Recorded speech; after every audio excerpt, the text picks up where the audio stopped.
আসসালামু আলাইকুম সুপ্রিয় প্রবাসী ভাই বোনেরা, কুয়েত নিউজ বাংলা ইউটিউব চ্যানেলে আপনাদের স্বাগতম। রয়েছে 10,000 অবৈধ প্রবাসীকে ফেরত পাঠালো সৌদি আরব। আইন লঙ্ঘন সহ নানা অভিযোগে সৌদি আরবে অবৈধ প্রবাসীদের বিরুদ্ধে গ্রেপ্তারি অভিযান অব্যাহত রয়েছে। গত 2 থেকে 8 জানুয়ারি পর্যন্ত দেশটির বিভিন্ন এলাকায় অভিযান চালিয়ে আবাসন, শ্রম ও সীমান্ত সুরক্ষা আইন লঙ্ঘনের দায়ে 19,000-এর বেশি প্রবাসীকে গ্রেপ্তার করেছে সৌদি আইনশৃঙ্খলা বাহিনী। একই সময়ে সৌদি থেকে বিভিন্ন অভিযোগে গ্রেপ্তার 10,319 জন প্রবাসীকে নিজ নিজ দেশে ফেরত পাঠানো হয়েছে। রোববার 12 জানুয়ারি এক প্রতিবেদনে এ তথ্য জানিয়েছে গালফ নিউজ। সৌদি স্বরাষ্ট্র মন্ত্রণালয়ের বরাতে প্রতিবেদনে বলা হয়েছে, 7 দিনের অভিযানে 19,418 জনকে গ্রেপ্তার করা হয়েছে।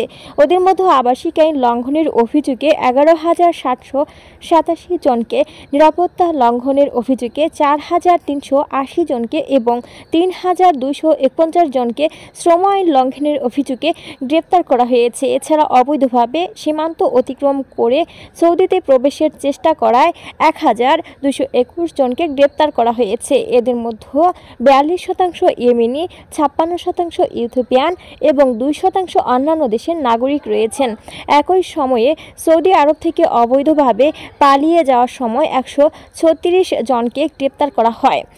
সৌদি স্বরাষ্ট্র মন্ত্রণালয় আরও জানিয়েছে, আইন লঙ্ঘনকারী, পরিবহন, আশ্রয় এবং নিয়োগের সঙ্গে জড়িত 19 জনকে গ্রেপ্তার করা হয়েছে। এছাড়া সৌদি আরবে বর্তমানে 30,261 জন পুরুষ এবং 3,315 জন নারী সহ মোট 33,576 জন প্রবাসী বর্তমানে আইনি প্রক্রিয়ার বিভিন্ন ধাপের মধ্যে রয়েছেন। মন্ত্রণালয় জানিয়েছে, গ্রেপ্তারকৃতদের মধ্যে 23,991 জনকে ফেরত পাঠানোর আগে ভ্রমণের প্রয়োজনীয় নথিপত্র সংগ্রহের জন্য নিজ নিজ কূটনৈতিক কমিশনে পাঠানো হয়েছে।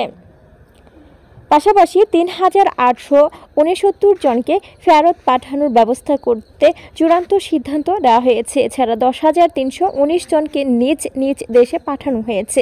সৌদি স্বরাষ্ট্র মন্ত্রণালয় আরও জানিয়েছে, কেউ যদি কাউকে অবৈধভাবে সৌদি আরব প্রবেশে সহযোগিতা করে এবং কাউকে পরিবহন সুবিধা ও আশ্রয় দেয়, তাহলে তাকে 15 বছরের কারাদণ্ড দেওয়া হবে। এছাড়া 10 লাখ সৌদি রিয়াল জরিমানা করা হবে। একই সঙ্গে তার সম্পত্তি এবং যানবাহনও বাজেয়াপ্ত হতে পারে।